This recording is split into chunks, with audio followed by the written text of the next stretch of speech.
The small house Rebecca called home had always been a safe place. It was the kind of home you came back to after a long day, where the familiar smell of dinner cooking and the sound of her daughter playing her favorite songs from the other room greeted you. She felt peace when she walked through the door, a feeling that now seemed distant and unreachable. On this particular day, however, things were different. Rebecca had come home from work a bit later than usual. The streets had been quiet, with no sirens blaring or calls for help, nothing that would have kept her at the station for so long. As she turned the key in the front door and stepped inside, she expected to hear the sounds of life in the house. The soft rustling of her husband, David, working on his computer, and the distant hum of Lily's music from her room. But the silence that greeted her felt thick and unnatural. She called out, "David? Lily?" But there was no reply. Rebecca felt the first wave of unease wash over her. Her instincts, honed over years of police work, told her something was wrong. She checked the kitchen and living room, but they were empty. Her heart began to race as she moved through the house, each step heavier than the last. When she finally made it to the living room, her world as she knew it was ripped apart. There, in front of her, was David, sitting on the couch looking straight ahead, but something was off. Something wasn't right. And beside him stood Lily, their daughter, her small body frozen, her face a mix of confusion and fear. Rebecca's breath caught in her chest. Her mind struggled to process the scene. It was like her brain was refusing to accept what her eyes were seeing. Her husband, the man she had loved, the man who was supposed to protect their family, was sitting there with Lily. But it wasn't the way a father and daughter should be sitting together. The sight left her feeling sick, confused, and betrayed in ways she couldn't put into words. Rebecca stood there for what felt like hours, her heart pounding in her chest. The world around her seemed to collapse. Every part of her wanted to turn around, to leave and pretend she hadn't seen anything. But deep down she knew she couldn't. She had to face it. She had to confront the truth. What David had done was unforgivable, and the weight of that knowledge felt like a lead anchor dragging her down into a deep, dark ocean. Her body shook as she turned and walked away, but the image of what she had just witnessed stayed with her, burned into her mind. The days following Rebecca's discovery felt like a fog that never lifted. Each morning, she woke up with the heaviness of the previous night hanging over her. Her thoughts constantly circled back to what she had found. No matter how much she tried to focus on something else, her mind always returned to that image. David's face, Lily's emptiness, it was like a nightmare that she couldn't escape from. Rebecca had always prided herself on being strong, on keeping her emotions in check. As a police officer, she knew how to handle difficult situations, how to keep a level head when things went wrong. But this was different. This wasn't a crime scene she could investigate, a suspect she could arrest, or a case she could solve. This was her family, her life. It was personal. She tried to go on with her daily routine. She still went to work, but even there, her mind was a million miles away. Her colleagues noticed the change. Rebecca was quieter now, her usual energy gone. She moved through her days like a robot, performing her duties without truly engaging. There were moments when she felt like she was on autopilot, just going through the motions. At home, things weren't any better. She and David barely spoke. Any attempt to confront him only led to arguments. He seemed to have no real answers, just excuses, trying to minimize what had happened. His words felt hollow to her, like a bad attempt at justification for something that couldn't be justified. Every time she looked at him, she was filled with disgust. How could he have done this? How could he betray their daughter, their family, so completely? Lily, too, was different. Rebecca could see the change in her, even if her daughter didn't fully understand what had happened. Lily had always been a bright, lively child. But now she was quieter, more withdrawn. The sparkle in her eyes was gone, replaced by a look of confusion and hurt that Rebecca couldn't fix. Her daughter had been hurt, and there was nothing Rebecca could do to erase it. Rebecca watched Lily with increasing desperation. She wanted to hold her, to comfort her, but Lily kept her distance. It was as if she was retreating into herself, trying to protect her own heart from the pain. It broke Rebecca's heart to see her like this, to know that there was no way to shield her from the damage David had caused. Rebecca's mind raced as she tried to figure out what to do. What could she do? She was a police officer, someone who had been trained to protect people, but she had failed to protect her own daughter from the most horrible betrayal imaginable. How could she live with that? The more she thought about it, the more lost she became. She knew she couldn't keep living like this. She couldn't keep pretending that everything was okay when everything felt like it was falling apart. The weight of the situation pressed down on her, and each day felt harder than the last. She was torn between her roles as a mother, as a wife, and as a law enforcer. What was she supposed to do now? It had been a few weeks since Rebecca's world had fallen apart. Each day felt longer than the last, each moment heavier with the weight of her discovery. The house that once felt like a sanctuary now felt like a prison. Everywhere she looked, reminders of her broken family stared back at her. The photographs on the walls, the toys scattered around the living room, the dishes on the kitchen counter, everything felt tainted. Rebecca couldn't sleep. Every time she closed her eyes, her mind would flash back to that terrible moment in the living room. The silence after the discovery was deafening. Her body trembled in the memory of it, and no matter how hard she tried to shake it off, the image of David sitting there with their daughter haunted her. It was a sight she could never unsee. She was stuck in it, trapped in the pain and betrayal. In the quiet of the night, she sat alone in the living room, staring at the police-issued gun that had always been a part of her uniform. It was there, in the corner of the kitchen where it had sat for years. She had always seen it as just a tool, something necessary for her job. But now, in this moment, it felt different. It felt like something more. She wasn't just holding a gun, she was holding the power to make a choice. A choice that could either protect her daughter or destroy everything she had left. Rebecca's mind was a whirlwind of emotions. She was angry, devastated, terrified. The love she once felt for David had been replaced by a deep, consuming rage. How could he do this? How could he betray her in such a way? But more than that, how could he do it to Lily? Lily. Her sweet, innocent daughter. Rebecca's heart ached at the thought of her. She had always promised to protect her, to keep her safe no matter what. But in this moment, Rebecca felt powerless. There was no way to undo the damage David had caused. There was no way to fix what had been broken. All Rebecca could do was protect Lily from any more harm, even if it meant doing the unthinkable. She stood up slowly, her hands shaking as she reached for the gun. Her heart raced in her chest and her thoughts were a blur. She didn't know if what she was about to do was right. She didn't know if there was even a right choice anymore. But she knew that she couldn't let David hurt Lily again. Not after everything she had seen. Not after everything that had been revealed. Rebecca stood there, her body trembling as the weight of the gun in her hand felt foreign to her. It wasn't supposed to be like this. She wasn't supposed to be standing here, in this house that had once been filled with warmth, with love. Instead, it had turned into a battlefield. A place where betrayal, pain, and anger collided. It was the one place that had once been a safe haven, now shattered by a single, unforgivable act. Her hand gripped the cold metal of the gun, but it felt heavy as though it carried the weight of the world. The sound of her breath was loud in her ears, and her heart pounded so hard that it almost drowned out everything else. She knew what she had to do, but her mind struggled to catch up with her body. She had to protect Lily. She had to protect her daughter from further harm.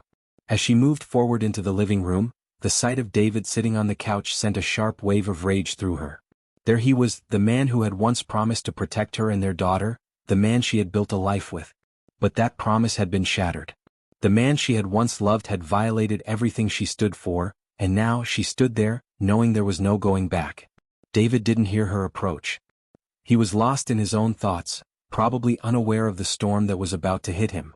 The dim light of the living room cast shadows over his face, making him look almost peaceful in his oblivion. For a moment, Rebecca wished she could still see him the way she had before the discovery, before everything fell apart. But that man was gone. What sat before her now was someone who had destroyed the most sacred bond they had, the one between a father and daughter. The silence between them felt suffocating. Rebecca's hand tightened around the gun as her mind raced, her thoughts jumbled with fear, anger, and heartbreak. Every breath felt like it was pulling her deeper into a pit of no return. She had never imagined herself in this situation, never thought she would be the one to bring about such violence. But there was no other way. Rebecca's thoughts were a blur of memories and emotions. Her wedding day, the birth of Lily, the days when their family was whole. But those memories now felt like distant echoes. The image of David with Lily, the image of his betrayal, was now the only thing that filled her mind. It was all she could see, all she could feel. And it hurt. Her hands shook, but she took a deep breath, steadying herself. There was no turning back now. She had made her decision. For Lily's sake, for her own sanity, Rebecca would end it here. It had to end. In one swift movement, she raised the gun, pointing it directly at David. He still didn't notice her. The weight of her actions hit her with full force, but there was no time to hesitate. Her finger tightened around the trigger, and the first shot rang out, deafening in the silence of the room. David's body jerked as the bullet hit him. He let out a grunt of pain, his body slumping slightly, but he didn't fall. The shock of the first shot had barely settled when Rebecca fired again. This time the sound was sharper, more urgent. David's body shook with the impact, but still he didn't move. Rebecca's hands were on autopilot now, moving faster than her mind could keep up with. Her breathing was ragged, the sound of each shot reverberating in her ears as she continued to fire. There was no stopping her, not now.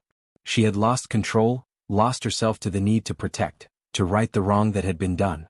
She shot again and again and again. The gunshots filled the room, each one louder than the last.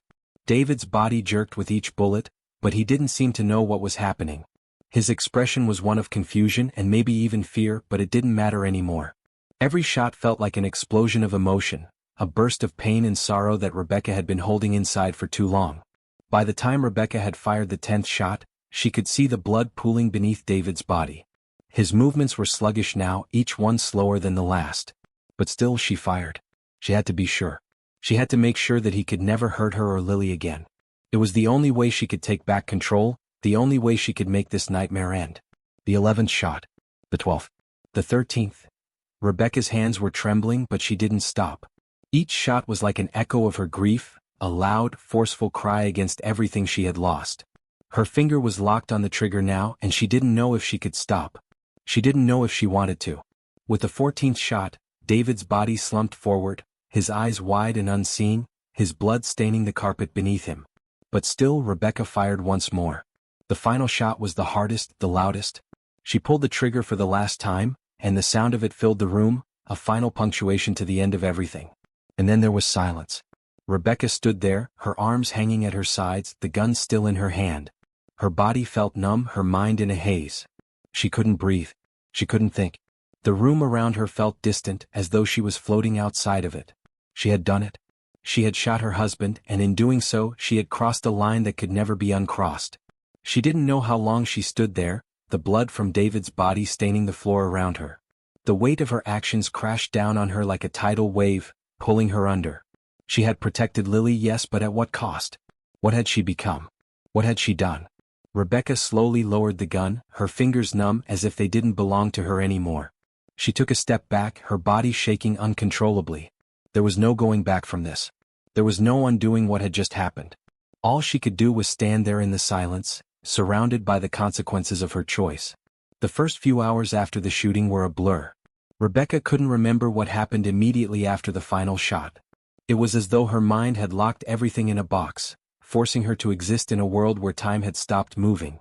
The shock of what she had just done was too much for her to fully grasp. Her heart was still pounding, her chest tight, but it felt as if the room around her was closing in. She didn't know what to do next. The gun in her hand was heavy, but her fingers refused to let go. It was as if she was still holding on to the last thread of control, the one thing that had given her the power to do what she had done. Slowly, almost mechanically, she lowered the gun to the ground, her fingers finally letting go. The silence in the room was deafening. The quiet that followed the gunshots felt like an eternity. There was no more movement. No more sounds of a life that had once been. The only thing Rebecca could hear was her own ragged breathing and the deafening silence that pressed in on her from all sides. Her world was no longer a place she recognized. The family she had once known was now a shattered memory, leaving only the raw remnants of what had been. Rebecca slowly turned her gaze back to David's body. The sight of him lying there, motionless, felt unreal. She had seen death before, on the job, in the line of duty, but this was different. This was personal. This was her family, and now he was gone. She had ended his life, and she didn't know if she could ever make peace with that. The reality of her actions hit her like a cold slap to the face, and her stomach churned with a mix of horror and disbelief. For what felt like an eternity, Rebecca didn't move. Her body was stiff, her limbs heavy with the weight of everything she had just done. Her mind was a storm, filled with racing thoughts and emotions that she couldn't control. She wanted to scream, to run, to escape the situation. But she couldn't. There was no escaping this. The moment had happened, and there was no way to undo it. In a daze, she glanced around the room. The house, once full of life, now felt empty, hollow. It was as if everything had been sucked out of it. The furniture, the photographs on the wall, the toys scattered around the living room, all of it seemed to mock her. How had she come to this? How had everything unraveled so quickly? Rebecca turned her attention back to the living room. The blood from David's body had spread across the floor, staining the carpet with a deep, dark red. It was a sight she could barely comprehend, but it felt real, undeniable. It was the consequence of her choices, the irreversible result of her actions. Lily was in her room, unaware of the horror that had just unfolded. The thought of her daughter brought a fresh wave of panic over Rebecca. She had acted to protect Lily, to shield her from the man who had betrayed her trust. But now, in the silence that surrounded her, the enormity of what she had done pressed down on her. What would she tell Lily? How would she explain this? Could she ever undo the damage she had caused? It wasn't long before Rebecca knew she couldn't stay in the house any longer. She couldn't bear to be in the same place where everything had gone wrong. But even as she moved, her body stiff and slow, she couldn't shake the feeling that she was being watched, that the weight of her actions was pressing down on her from every corner of the room. Rebecca stepped outside into the cool air. The street was quiet, the only sound the rustling of the trees in the distance. The sky was overcast, the clouds a muted gray, and the world seemed to mirror the emptiness she felt inside. She didn't know where to go. She didn't know what to do. She had no plan, no direction, only the overwhelming sense that she was lost. It didn't take long before sirens filled the air, distant at first, then growing closer. Rebecca didn't need to see them to know what they were. The sound of the police coming was inevitable. They would come for her. She had already made her choice, and now the consequences would follow. The first officers arrived within minutes. The sight of them, their uniforms so familiar, hit Rebecca like a punch to the stomach. She had always been one of them, one of the people who kept the peace, who upheld the law. But now she was on the other side. Now she was the one who had committed the crime. Rebecca stood in the driveway watching as the officers pulled up. Their faces were unreadable as they stepped out of their cars, their eyes scanning the area, looking for any sign of trouble. It was all happening so fast, but Rebecca couldn't make herself move. She was rooted to the spot, her body unwilling to cooperate with her mind. The police took her into custody quickly. There was no struggle, no attempt to flee. Rebecca was too numb to resist. She had done what she had done, and now it was time to face the consequences. As she was driven away in the back of a police car, the reality of the situation began to set in. She had just thrown away everything she had built, a career, a family, a life. And for what? To protect her daughter, yes, but at what cost? She couldn't help but wonder if there had been another way. Could she have found a different path? Could she have made a different choice? The questions swirled in her mind, but no answers came. The small town that had once known Rebecca as a trusted officer was now thrown into shock. The news of the shooting spread quickly, and the community couldn't make sense of it. Rebecca, the officer who had sworn to protect them, had killed her own husband. The people who had once looked to her for help now found themselves questioning everything they thought they knew about her. As Rebecca sat in the back of the police car, her thoughts were consumed by the image of David's body lying lifeless on the floor. The blood. The silence. It all felt like a nightmare that she couldn't wake up from. But the nightmare was real, and there was no escape from it. The following days passed in a blur of paperwork, flashing lights, and the cold, sterile atmosphere of the police station. Rebecca sat in a small interrogation room, the walls closing in around her. The door was locked, the window reinforced, and outside the world continued to turn, unaware of the whirlwind that had swept her life away. Her mind felt numb. Every time she tried to focus, every time she attempted to make sense of what had happened, a thick fog clouded her thoughts. She had shot David, her husband, and there was no getting away from that fact. But what had driven her to do it? What had pushed her to the point of no return? The courtroom preparations were already underway. The charges against her were clear, manslaughter at the very least. The district attorney had wasted no time in charging her with taking David's life. The town had already begun to turn its back on her. The friends and colleagues she had trusted, the people she had worked beside for years, were now questioning her every move. It was the kind of betrayal that stung in a way that cut deeper than the loss of her husband. Rebecca knew she would have to stand trial. She had taken a life, and now she would be held accountable for it. But as the days dragged on and the reality of her actions settled deeper into her chest, she couldn't help but wonder if she deserved any of this. She had acted out of fear and out of a desire to protect her daughter. But now, as she sat in the cold, empty cell, she was forced to face the consequences. The pressure of the case began to build. Her defense team worked tirelessly, attempting to gather evidence that could justify her actions. They pointed to the emotional and psychological trauma she had endured, the years of unnoticed signs of David's behavior, the fear and pain she had hidden away for so long. They argued that Rebecca had acted in a moment of desperation, that the discovery of David's actions had shattered her world and left her with no choice. But the prosecution was equally determined. They argued that Rebecca had taken matters into her own hands, that she had planned the shooting in cold blood. Every shot she had fired, they claimed, had been deliberate.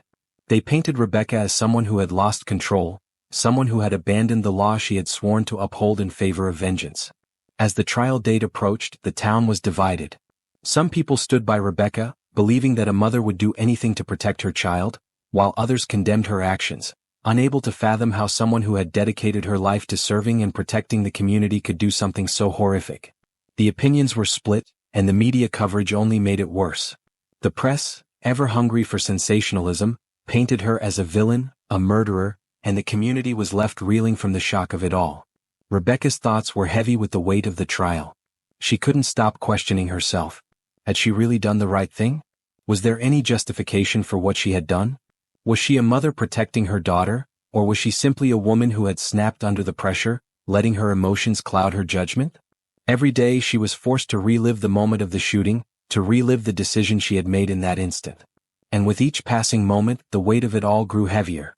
But there was one thing Rebecca knew for sure. No matter the outcome of the trial, no matter what the court decided, nothing would bring David back. Nothing would undo the damage she had caused. The life she had once known was gone, and the person she had once been no longer existed. Rebecca's trial finally began. The courtroom was filled with tension, the air thick with anticipation. Her family and friends sat in the audience, their faces a mixture of confusion, sorrow, and disbelief. Her colleagues, the people who had once trusted her, watched from the back with judgmental eyes. They couldn't understand why Rebecca had done what she did.